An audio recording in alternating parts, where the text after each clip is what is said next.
Nicat Production təqdim edir. Əvvəl məni öz eşqinə bəxt ulduzu seçdin, bəs sonra nə oldu özgərin qocalma köçdün. Əvvəl məni öz eşqinə bəxt ulduzu seçdin, bəs sonra nə oldu özgərin qocalma köçdün. Mən də silib adını ürəyindən daşa yazdım, bir parça daşa geçsəni xoşbəxt yaşa yazdım.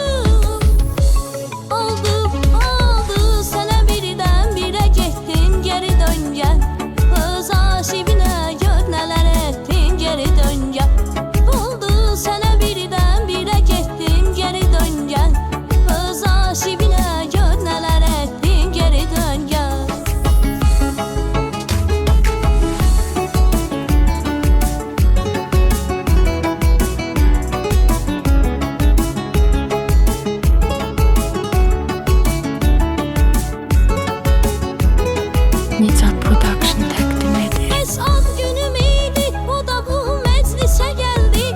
3 alma içində mənə bir ablama verdi.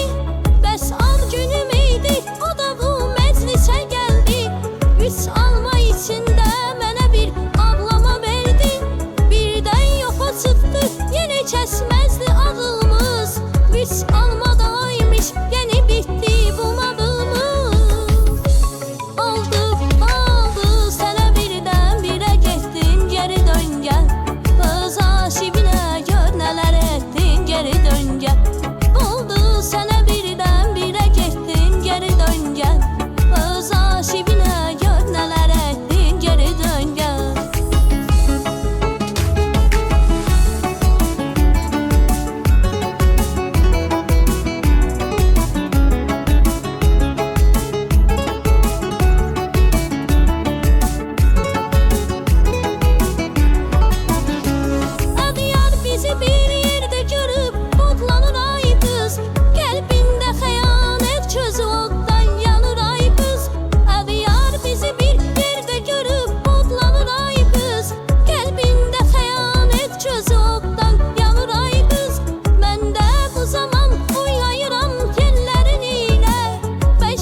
Sən əritdin, geri dön gəl.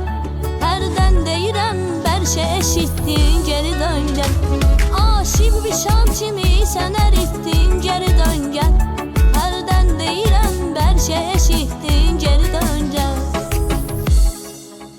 Nicat Production təqdim edir.